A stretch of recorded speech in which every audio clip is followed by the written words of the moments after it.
साथियों नमस्कार। दोस्तों, आज की इस वीडियो में हम रीट लेवल टू में साथियों जो आपका एग्जाम पैटर्न है, आपके दो एग्जाम होंगे, एक तो प्री प्लस दूसरा होगा आपका मेंस। ठीक है साथियों, हम मेंस की बात करेंगे। जिन भाई बहनों ने रीट में 60% बना लिया है साथियों, मतलब पात्रता में जिसने 60% हासिल कर दिए हैं, उसके लिए बात कर रहा हूं साथियों। जिसने पात्रता में 60% अंक हासिल कर लिए हैं और 60% बना लिया है, उनके लिए ये खास वीडियो साबित होगा साथियों, जिसमें मैं लेवल 2 की ही बात करूंगा साथियों। और जो नए हैं उसके लिए भी ये वीडियो बहुत खास साबित होगा साथियों। ठीक है, रीट लेवल 2 में जो नए कैंडिडेट आए हैं साथियों, बीएड करके आए हैं, और जो पुराने कैंडिडेट हैं जिन्होंने रीट में 60% बना के पात्रता में 60% बना लिया है और मेंस की तैयारी कर रहे हैं। ठीक है, अब मैं बताने वाला हूं साथियों मेंस में आपको क्या क्या पढ़ना है, ठीक है, और किस तरह से पढ़ना है। ठीक है, तभी भाई आपका चयन होगा, वरना बहुत मुश्किल है, क्योंकि बहुत बड़ा मैटर है रीट लेवल 2 में। और लेवल 1 का हमने वीडियो बना लिया है, अभी तक नहीं देखा तो जाके आप देख सकते हो। ठीक है, सबसे पहले हम रीट लेवल 2 में जो आपकी मेंस एग्जाम होगा, ठीक है, जिससे आपका चयन होगा साथियों, जिससे आपकी नियुक्ति होगी, वह एग्जाम मेंस है। और पात्रता में चाहे आप कितने भी अंक हासिल कर लो, कोई मतलब नहीं है, बस 60% बनाना है पात्रता में। ठीक है, 60% ही बनाना है, चाहे आप 150 में से 150 अंक भी ले आओ ना, उससे भी कोई मतलब नहीं है। लेकिन मेन बात, अगर मान लो कि आपने रीट में 60% बना लिया, पात्रता में 60% बना लिया है, तो आपको आगे क्या क्या पढ़ना है, किस तरह से पढ़ना है, क्या क्या रणनीति होगी, संपूर्ण बात इस वीडियो में करूंगा। ठीक है, इसलिए वीडियो को पूरा देखना है साथियों, शुरू से लास्ट तक, तभी समझ में आएगा। ठीक है, सबसे पहले मैं ये आप देख सकते हो कि राजस्थान कर्मचारी चयन बोर्ड द्वारा जो राजस्थान प्राथमिक एवं उच्च प्राथमिक विद्यालय अध्यापक सीधी भर्ती प्रतियोगी परीक्षा का विस्तृत पाठ्यक्रम, परीक्षा की समयावधि, अंक भार। ठीक है, सबसे पहले मैं आपको ये बता देता हूं भाई कि आपका जो मेंस एग्जाम होगा वो आपका 300 अंक का होगा। यहाँ देख लीजिएगा, आपके मेंस जो एग्जाम होगा, ठीक है, जिससे आपकी नियुक्ति होगी साथियों। मेंस एग्जाम ही बहुत बड़ी बात होती है। मेंस एग्जाम, वैसे रीट में तो कोई भी क्वालिफाई कर सकता है, लेकिन मेंस जो होता है वही आपकी सबसे बड़ी बात होती है कि उसमें क्वालिफाई और पास कैसे हुए और नियुक्ति कैसे लाए। ठीक है, रीट परीक्षा जो आपकी मेंस है, उसमें आपकी परीक्षा 300 अंक की होगी। परीक्षा के लिए एक प्रश्न पत्र होगा साथियों। उसके बाद प्रश्न पत्र की समयावधि जो है 2 घंटे 30 मिनट, मतलब 2.5 घंटे आपके पेपर होंगे। ठीक है, 2.5 घंटे का पेपर होगा साथियों, 300 अंक की होगी, और कुल आपके 150 क्वेश्चन होंगे। मेंस की बात कर रहा हूं, 150 प्रश्न होंगे, और समस्त जो क्वेश्चन होंगे वो बहुविकल्पीय होंगे, ऑब्जेक्टिव क्वेश्चन होंगे साथियों। उसके बाद उत्तरों के मूल्यांकन में नकारात्मक अंकन होगा साथियों, यही सबसे बड़ी बात है। इससे बस आप पीछे रह जाते हो। नकारात्मक अंकन है, और मेंस में साथियों प्री में नकारात्मक अंकन नहीं है। आप 150 में से 150 भी करके आ जाते हैं, कोई फर्क नहीं पड़ने वाला। लेकिन मेंस एग्जाम है वो आपके लिए बहुत बड़ी बात होती है, उसको क्वालिफाई करना, उसमें अच्छे अंक प्राप्त करना। ठीक है, सबसे बड़ी बात नकारात्मक अंकन है साथियों, और प्रत्येक गलत उत्तर के लिए, उस विशिष्ट प्रश्न के लिए विहित अंकों का 1/3 भाग काटा जाएगा। ठीक है, यह गलत उत्तरों से अभिप्राय अशुद्ध अथवा एक से अधिक उत्तरों से हैं। भाई आपका नेगेटिव मार्किंग किस तरह से लगती है, मान लो कि आपने एक से अधिक उत्तर कर लिए, मान लो 2 कर दिए तो नेगेटिव होगा, या फिर गलत आंसर आपने चयन कर दिया तब आपका नेगेटिव मार्किंग होगा। ठीक है, अब बहुत से कैंडिडेट ऐसे हैं जो साथियों आधे नंबर से, या 1 नंबर से, या 2 नंबर से, 3 नंबर से रह जाते हैं। उनका प्रमुख कारण साथियों ये है, प्रमुख कारण न होना, चयन से बाहर होना। सबसे पहली बात मुख्य बात है कि वो एग्जाम हॉल में बहुत ज्यादा क्वेश्चन करके आ जाते हैं, सबसे बड़ी बात। सबसे बड़ी बात है कि बहुत ज़्यादा क्वेश्चन करके आ जाते हैं और जो उनके सही हैं क्वेश्चन जो सही है उनमें भी नेगेटिव मार्किंग लग जाती है साथियों, तो बहुत पीछे चले जाते हैं वो। इसलिए क्वेश्चन को ध्यान से करना है और आपको सिलेबस के अनुसार पढ़ना है। बहुत से कैंडिडेट ऐसे हैं साथियों सिलेबस के अनुसार नहीं पढ़ते, बस पढ़ते ही जाते हैं पढ़ते ही जाते हैं पढ़ते ही जाते हैं। उनको पता नहीं है कि मेंस का सिलेबस क्या है, क्या क्या पढ़ना है मेंस में, किस तरह से पढ़ना है, कौन कौन से टॉपिक्स हैं, कौन कौन से विषय हैं, ये पता नहीं है। बस पढ़ते ही जाते हैं पढ़ते ही जाते हैं, जिसके कारण से पढ़ते ज़्यादा है साथियों लेकिन एग्जाम में अंक बहुत कम आते हैं। उसका मुख्य कारण ये है कि सिलेबस के अकॉर्डिंग नहीं पढ़ते हैं वो। ठीक है, तो सिलेबस के अकॉर्डिंग लेवल 2 की बात करूंगा साथियों कि सिलेबस के अकॉर्डिंग कैसे पढ़े, क्या क्या पढ़े और सिलेबस के अकॉर्डिंग के अलावा दूसरा मैटर पढ़ना ही नहीं है आप लोगों को। जो सिलेबस है वो ही पढ़ना है। और दूसरी बात बता दूंगा कि आपके 2 एग्जाम होंगे। जिसने पात्रता हासिल कर ली है 60% बना लिया पात्रता में साथियों, ठीक है, उसको प्री में टेंशन लेने की ज़रूरत नहीं है। वो अभी से मेंस की ही तैयारी करें क्योंकि उनका 60% बन चुका है, वो आजीवन वैध है। ठीक है, पहली बात ऐसा मत समझिएगा कि मुझे पात्रता हासिल करनी है, पात्रता की तैयारी करूं या मेंस की करूं।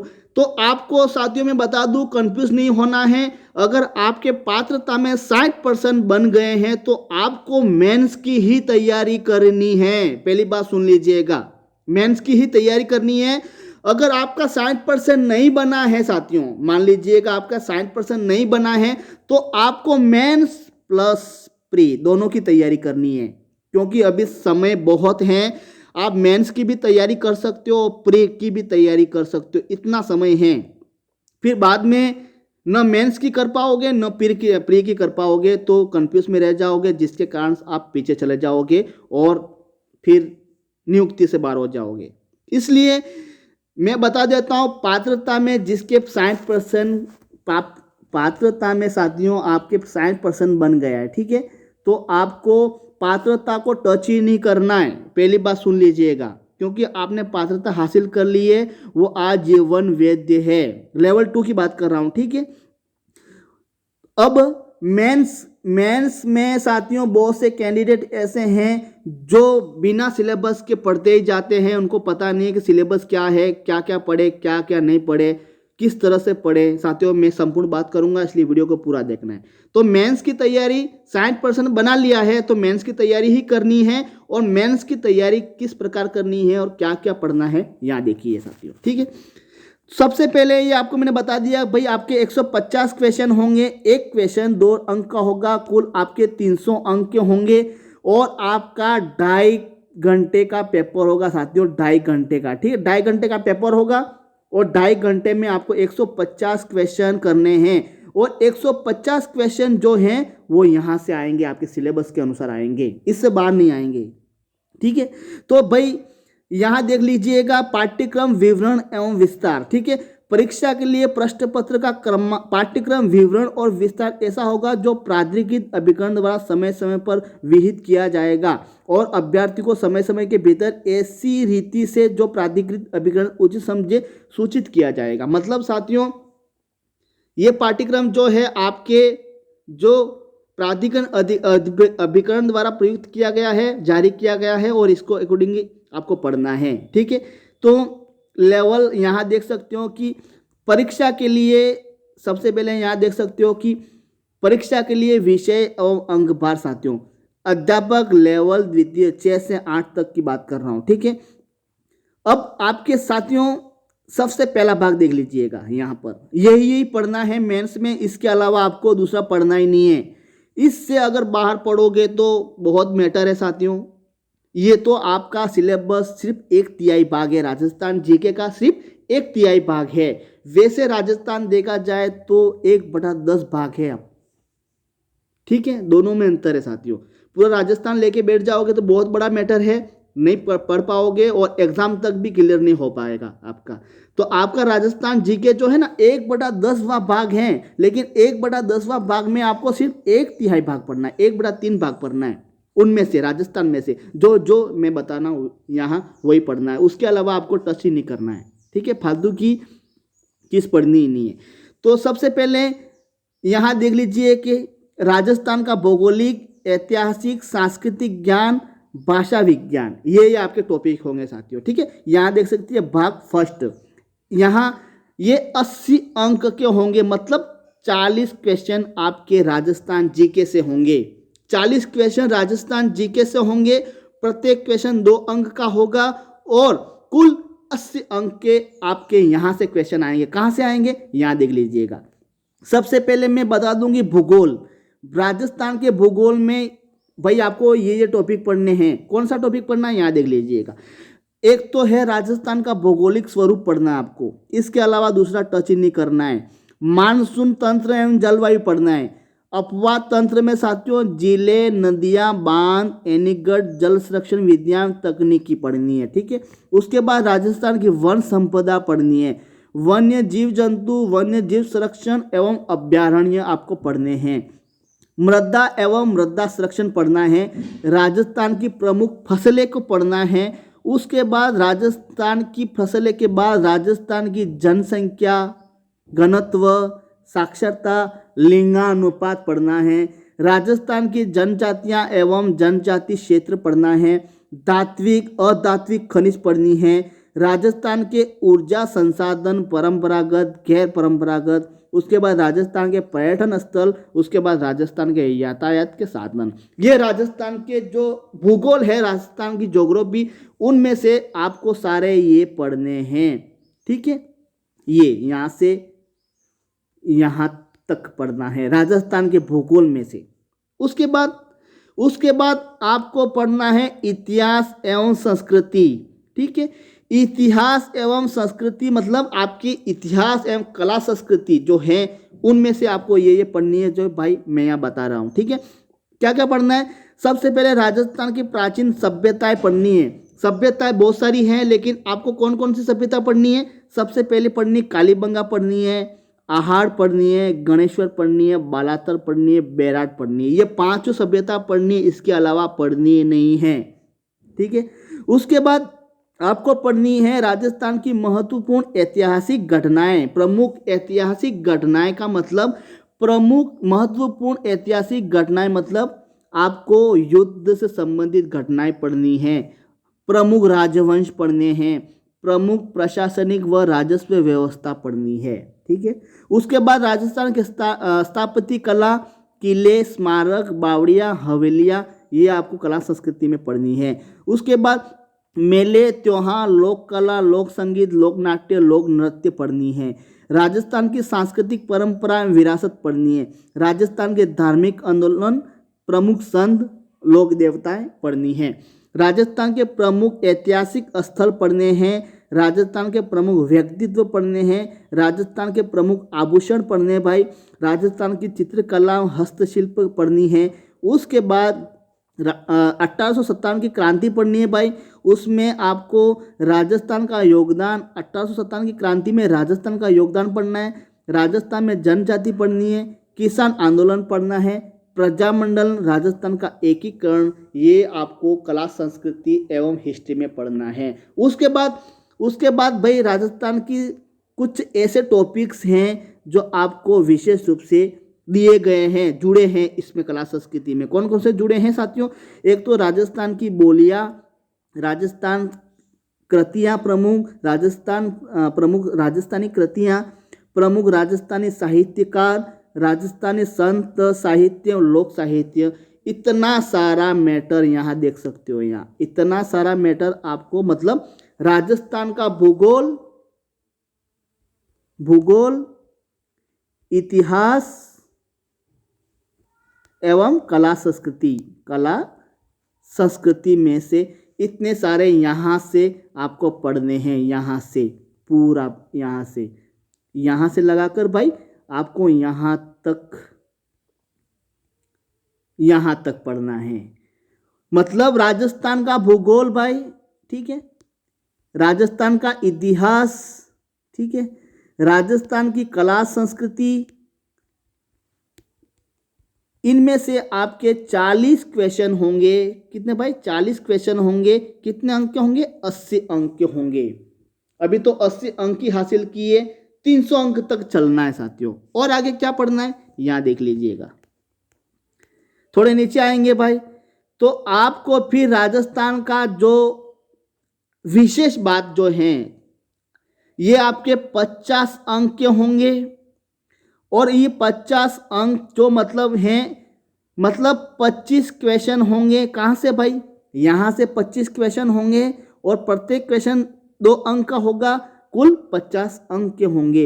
वो 25 क्वेश्चन कहाँ से आएंगे, यहाँ से आएंगे साथियों। यहाँ देखिएगा, एक तो राजस्थान का सामान्य ज्ञान पढ़ना है, शैक्षिक परिदृश्य, निःशुल्क अनिवार्य बाल शिक्षा का अधिकार अधिनियम एवं सामयिक विषय। सामयिक विषय मतलब राजस्थान की करंट अफेयर्स पढ़ना है। सामयिक विषय मतलब राजस्थान की करंट अफेयर्स पढ़ना है आपको।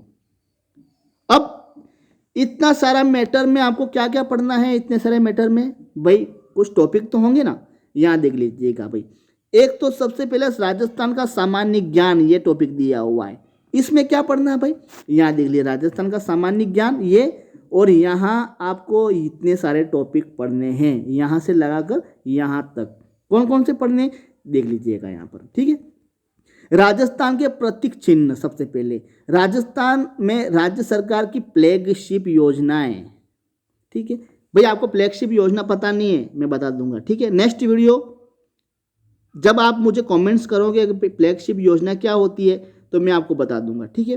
फ्लैगशिप योजना का अर्थ मैं बता सकता, अर्थ क्या होता है साथियों कि राजस्थान सरकार द्वारा जो योजनाएं चलाई जाती है। फ्लैगशिप योजना का मतलब पुरानी फ्लैगशिप योजना नहीं पढ़नी है। वैसे देखा जाए तो राजस्थान करंट अफेयर्स में बहुत सी फ्लैगशिप योजना है, लेकिन आपकी जो रीड साथियों होगी 2023-24 में होगी। 23-24 की जो करंट अफेयर्स है, राजस्थान सरकार नई क्या योजना बनाई है 23-24 में। 23-24 में लेटेस्ट योजना क्या बनाई है सभी के लिए, जैसे कि कृषकों के लिए, किसानों के लिए, भाई ये महिलाओं के लिए, अनाथों के लिए, जैसे कि आपके दिव्यांग बालकों के लिए, अनुसूचित जातियों के लिए, जनजातियों के लिए, ठीक है। ये नई नई जो योजनाएं होती हैं साथियों, नई नई जो सरकार जो योजना बनाती, अभी जो सरकार आएगी, जो भी आएगी, कांग्रेस या भाजपा जो भी आएगी साथियों, वो सभी जनता के लिए नई नई योजना लागू करेगी। उसको फ्लैगशिप योजना कहते हैं। क्या कहते हैं, फ्लैगशिप योजना, वही आपको पढ़नी है, ठीक है। उसके बाद राजस्थान के प्रमुख अनुसंधान केंद्र, राजस्थान के सभी अनुसंधान केंद्र पढ़ने, जैसे कि आपके अनुसंधान केंद्र जो होते हैं ना वो पढ़ने हैं आपको। राजस्थान के प्रमुख धार्मिक स्थल पढ़ने हैं, राजस्थान के प्रमुख खिलाड़ी पढ़ने हैं, राजस्थान के प्रसिद्ध नगर स्थल पढ़ने हैं, राजस्थान के प्रमुख उद्योग, राजस्थान की राजनीतिक प्रशासनिक व्यवस्था, राजस्थान में जन कल्याणकारी योजनाएं। साथियों एक बात याद रखिए, यहाँ देखिएगा, एक तो फ्लैगशिप योजना है, एक जन कल्याणकारी योजना। साथियों आप कंफ्यूज हो, यहाँ पर कंफ्यूज होंगे, मुझे पता है। फ्लैगशिप योजना क्या है, वो जन कल्याणकारी योजना क्या है, मतलब लेटेस्ट 2023-24 की जो योजना सरकार लागू करेगी, अभी जो नई सरकार आएगी वो लागू करेगी, उसको फ्लैगशिप योजना कहते हैं। और जो जन कल्याणकारी योजना है साथियों, जो पुरानी सरकार भी लागू करके गई योजना है और नई सरकार जो लागू करेगी, वो आप सब नई सरकार जो लागू करेगी उसको फ्लैगशिप योजना कहते हैं, ये पढ़नी है। और पुरानी जो सरकार जो योजना लागू करके गई है, पुरानी ये योजना है वो जन कल्याणकारी योजना, वो भी आपको पढ़नी है, ठीक है। उसके बाद भाई ये तो आपका राजस्थान का सामान्य ज्ञान ही हुआ। अब शैक्षिक परिदृश्य, शैक्षिक परिदृश्य यहाँ देखिए भाई, ये आ रहा शैक्षिक परिदृश्य। इसमें क्या पढ़ना है, शैक्षिक परिदृश्य में पढ़ना है शिक्षण अधिगम के नवाचार। ये क्या है भाई, शिक्षण अधिगम के नवाचार क्या है। देखो साथियों, शिक्षण अधिगम के नवाचार कोई दूसरा टॉपिक नहीं है, बस एक ही टॉपिक है। ये बस आपको समझना होगा कि शिक्षण अधिगम के नवाचार, भाई ये नवाचार क्या है, ये कुछ नहीं है, ये आपकी शिक्षण विधियां हैं साथियों। क्या है, शिक्षण विधियां हैं, ध्यान से देखिएगा। ये शिक्षण अधिगम के नवाचार जो है, ये तो एक नाम है साथियों। अगर इसको हम शिक्षण विद्या भी लिख सकते हैं, तो यहाँ अधिगम के नवाचार दिया है, शिक्षण अधिगम के नवाचार दिया है, उसको आप शिक्षण विद्या पढ़नी है, ये शिक्षण विद्या टॉपिक है, ठीक है। उसके बाद आपको क्या पढ़नी है भाई, राज्य में केंद्र राजस्थान सरकार विद्यार्थी जन कल्याणकारी योजनाएं, भाई फिर योजनाएं आ गई, ठीक है। और पुरस्कार, अब यहां योजना कौन सी पढ़नी है?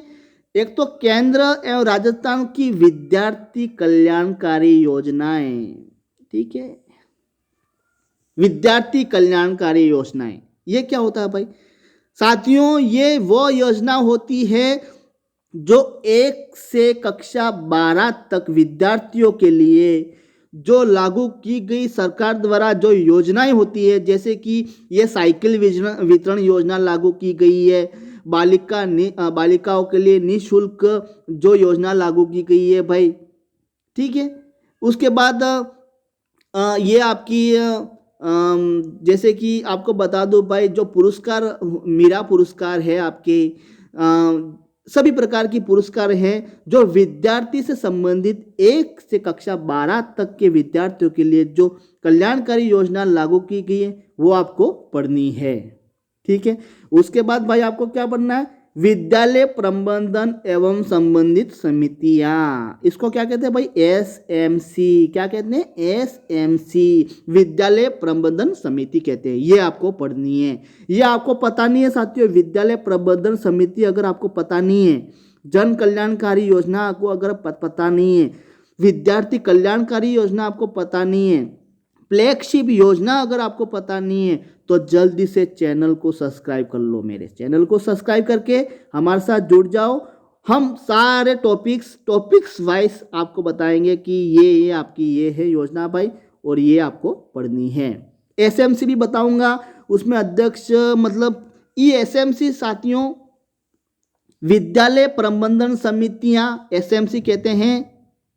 ये सारा मैटर मैं पढ़ाऊंगा आपको, इसलिए जल्दी से चैनल को सब्सक्राइब कर लो और हमारे साथ जुड़ जाओ। उसके बाद राष्ट्रीय शिक्षा नीति 2020 पढ़नी है। किसके परिप्रेक्ष्य में पढ़नी है? राजस्थान के परिप्रेक्ष्य में पढ़नी है भाई। राष्ट्रीय शिक्षा नीति जो 20 लागू हुई है आपकी, ठीक है, वो संपूर्ण आपको यहाँ पढ़ना है। उसके बाद ये तो आपकी 2 हो गई भाई, यहाँ देखिए, ये तो आपके राजस्थान का सामान्य ज्ञान हो गया है, शैक्षिक परिदृश्य हो गया है। उसके बाद निःशुल्क अनिवार्य बाल शिक्षा का अधिकार अधिनियम, ये आपको पढ़ना। इसमें क्या पढ़ना है? यहाँ देखिएगा, ये पढ़ना भाई, निःशुल्क एवं अनिवार्य बाल शिक्षा का अधिकार अधिनियम। एक तो निःशुल्क एवं बाल शिक्षा का अधिकार अधिनियम 2009 पढ़ना आपको, 2009 पढ़ना। उसके बाद प्रावधान एवं क्रियान्विति पढ़ना, कब लागू हुई, क्या क्या हुआ, क्या क्या नहीं हुआ, सभी आपको इसमें 2009 में पढ़ना है। उसके बाद राजस्थान में निःशुल्क एवं अनिवार्य बाल शिक्षा अधिकार 2011 पढ़नी है। एक तो 2009 पढ़नी है विशेष करके, उसके बाद 2011 पढ़नी है। उसके अलावा आपको टच नहीं करना है, बहुत सारी है भाई। वैसे तो देखे तो बहुत सारे अधिनियम 2005 भी है, लेकिन नहीं पढ़ना है आपको, ठीक है। राजस्थान के मान्यता प्राप्त निजी विद्यालय में निःशुल्क प्रवेश, भाई निजी विद्यालय क्या होता है? निजी विद्यालय, सरकारी विद्यालय, ये आपको पढ़नी है। आपको पता ही नहीं है, जल्दी से चैनल को सब्सक्राइब कर लो, संपूर्ण बात मैं हमारे चैनल पर प्रोवाइड करवा दूंगा आपको, ठीक है। उसके बाद साथियों आपको सामयिक विषय पढ़नी है, करंट अफेयर्स पढ़नी है। करंट अफेयर्स में क्या पढ़ना है? राजस्थान की समसामयिक घटना लेटेस्ट 2023-24 की पढ़नी है आपको, ठीक है। उसके बाद राज्य की अभिनव विकास योजनाएं, फिर विकास योजनाएं आ गई भाई, अभिनव विकास योजनाएं फिर आ गई। अभिनव का मतलब क्या है भाई? सरकार ने बच्चों के लिए, छोटे बच्चों के लिए जो योजना लागू की है वो पढ़ना है। उसमें क्या क्या सरकार ने किया है बच्चों के लिए, वो क्रियान्विति वो पढ़नी है। उसके बाद समसामयिक विषय मतलब करंट अफेयर्स पढ़नी है। ये आपके यहाँ देख सकते हो, ये आपके टॉपिक्स सारे यहाँ से लगाकर ये सारे टॉपिक्स 50 अंक के होंगे, 25 क्वेश्चन होंगे साथियों। यहाँ से लगाकर आपके यहाँ तक आपके होंगे। ये 50 राजस्थान जीके मैंने बता दिया, 80 क्वेश्चन, 40 क्वेश्चन होंगे 80 नंबर के, 50 नंबर ये हो गए, ठीक है। और 120 अंक आपके संबंधित विषयों के होंगे। संबंधित विषय मतलब भाई, संबंधित विषय मतलब क्या है भाई? जैसे कि आपके संबंधित विषय है लेवल 2 में, संबंधित विषय साथियों जैसे कि आपकी हिंदी है, ठीक है, हिंदी की बात कर रहा हूँ मैं। सबसे पहले देखिए जा, संबंधित विद्यालय विषय का ज्ञान, विद्यालय विषय का ज्ञान आपको 120 अंक आपको मतलब 60 क्वेश्चन आपको यहाँ से हिंदी से पूछेंगे। 60 क्वेश्चन पूछेंगे हिंदी में से। हिंदी में से क्या क्या 60 क्वेश्चन पूछेंगे यहाँ देखिएगा। हिंदी में ऐसे आपको सबसे पहले हिंदी में वर्णमालाएं, उसका ज्ञान, शब्द विचार, संज्ञा, सर्वनाम, विशेषण, क्रिया और अव्यय। उसके बाद विकारी शब्द, लिंग, वचन, कारक, काल, अव्यय, विकारी शब्द प्रकार, उत्पत्ति के आधार पर, रचना के आधार पर, अर्थ के आधार पर, अनैकार्तिक शब्द, विलोम, पर्यायवाची, वाक्यांश के लिए एक शब्द, संधि, समास, उपसर्ग, प्रत्यय, शुद्ध अशुद्ध, वाक्य शुद्धि, वाक्य विचार, अंक, वाक्य के अंग, विराम चिन्ह, मुहावरे, शब्द शक्तियाँ और अपठित। उसके बाद आपके अपठित गद्यांश, भाव एवं व्याकरण से संबंधित प्रश्न पूछेंगे। अपठित पद्यांश में से प्रश्न पूछेंगे। उसके बाद परिभाषा वाली पूछेंगे। ये आपके हो गए 120 अंक के हो गए हिंदी विषय में से, हिंदी विषय में से। ठीक है, ये आपके 120 अंक हो गए। उसके बाद थोड़े नीचे आएंगे साथियों, आपको इंग्लिश पढ़नी है। भाई क्या क्या पढ़ना है 120 क्वेश्चन में से? एक तो आपको हिंदी पढ़नी है, उसके बाद आपको भाई इंग्लिश पढ़नी है। इंग्लिश में ये सारे टॉपिक जो हैं ये आपको कवर करने हैं। ठीक है, ये आपको कवर करने हैं। उसके बाद संस्कृत आपको पढ़नी है। संस्कृत में जो ये संज्ञा है, प्रत्यय है, कारक है, शब्द, ये शब्द रूप, धातु रूप, ये सब आपको कारक, ये आपको पढ़ने हैं भाई। ठीक है, ये पढ़ने हैं भाई। लेवल 2 में एक बात विशेष ध्यान रखिएगा। लेवल 2 में एक तो आपकी साथियों एसएस का पेपर होगा, फर्स्ट पेपर लेवल 2 में। एक आपका संस्कृत का होगा, 2 पेपर होंगे। संस्कृत वाले को संस्कृत, जिसकी संस्कृत सब्जेक्ट है साथियों, उसको ये पढ़नी है संस्कृत, और जो एसएस वाले हैं उसको ये हिंदी वाली पढ़नी है, ये हिंदी पढ़नी है। 2 आपकी सब्जेक्ट 2 होगी। उसके बाद थोड़े नीचे आएंगे साथियों, आपकी ये सिंधी वाले सिंधी करेंगे भाई। ठीक है, पंजाबी वाले पंजाबी करेंगे। यहाँ जो भी आपकी सब्जेक्ट है पसंद करोगे वो, उर्दू वाले उर्दू करेंगे। गणित विज्ञान, उसके बाद साथियों सभी के लिए गणित विज्ञान होगी। गणित विज्ञान में इतना सारा मैटर आप पढ़ पढ़ के थक जाओगे, फिर भी ख़त्म नहीं होगा। इतना सारा मैटर है, आप देख सकते हो यहाँ। उसके बाद विज्ञान पढ़नी है। विज्ञान में ये सारे टॉपिक आपको पढ़ने हैं। उसके बाद थोड़े नीचे आएंगे, सामाजिक अध्ययन। ये सामाजिक अध्ययन आपके एसएस में जो बोल रहा है एसएसटी, इतने सारी आपको पढ़नी है। क्या क्या पढ़नी है? ये सिंधु घाटी सभ्यता, ये संगठन, ये सारे लोकतांत्रिक, अर्थव्यवस्था, मौद्रिक, उपभोक्ता। उसके बाद शैक्षणिक रीति रिवाज। भाई ये क्या है? ये शैक्षणिक रीति रिवाज जो आपकी हिंदी शिक्षण विद्या हैं उसको बोलते हैं। ये हिंदी शिक्षण विद्या जो आपकी भाषा शिक्षण विद्या, भाषा सुनना, बोलना, पढ़ना, अधिगम, सब उपचारात्मक शिक्षण, मूल्यांकन, ये सारे टॉपिक इंग्लिश में, ये इंग्लिश शिक्षण विद्या, ये सारे आपके पढ़ने हैं। उसके बाद संस्कृत शिक्षण विद्या आपको ये सारी पढ़नी है, आप देख लीजिएगा। उसके बाद सिंधी शिक्षण विद्या जो है आपको ये सारी पढ़नी है। उसके बाद थोड़े नीचे आएंगे पंजाबी, उर्दू। उसके बाद गणित शिक्षण विद्या, सामान्य गणित शिक्षण विद्या में ये पढ़ना है। सामान्य विज्ञान शिक्षण में ये पढ़ना है। उसके बाद सामाजिक अध्ययन में आपको ये पढ़ना है। उसके बाद शिक्षा मनोविज्ञान, शिक्षा मनोविज्ञान जो आपकी 20 अंक की होगी। इतने सारे टॉपिक्स पढ़ने साथियों। उसके बाद थोड़े नीचे आएंगे, सूचना तकनीकी आपके 10 अंक की होगी और इतने सारे टॉपिक्स पढ़ने हैं। कुल आपके 150 क्वेश्चन होंगे, 300 अंक के यहाँ तक होंगे। ठीक है, इतना सारा भाई मैटर आपको पढ़ना है लेवल 2 में। अभी तक तैयारी शुरू नहीं की है साथियों, इसलिए मैं बोल रहा हूँ कि पात्रता पर जोर मत दीजिएगा। अगर आपके पात्रता क्लियर है, मान लो कि 60% आपने बना लिया है, तो आप मेंस की ही तैयारी कीजिएगा। ठीक है, तो ये आपको सारे टॉपिक्स पढ़ने हैं। और वीडियो कैसा लगा जल्दी से मुझे कमेंट्स करिए साथियों। और इसकी पीडीएफ साथियों, आपकी ये सिलेबस की पीडीएफ अगर आपको चाहिए, ठीक है, ये अगर आप देखना चाहते हो तो मैं इसकी पीडीएफ डिस्क्रिप्शन में डाल दूंगा, वहाँ से आप इसको डाउनलोड कर सकते हो। ठीक है, तो थैंक यू, धन्यवाद साथियों।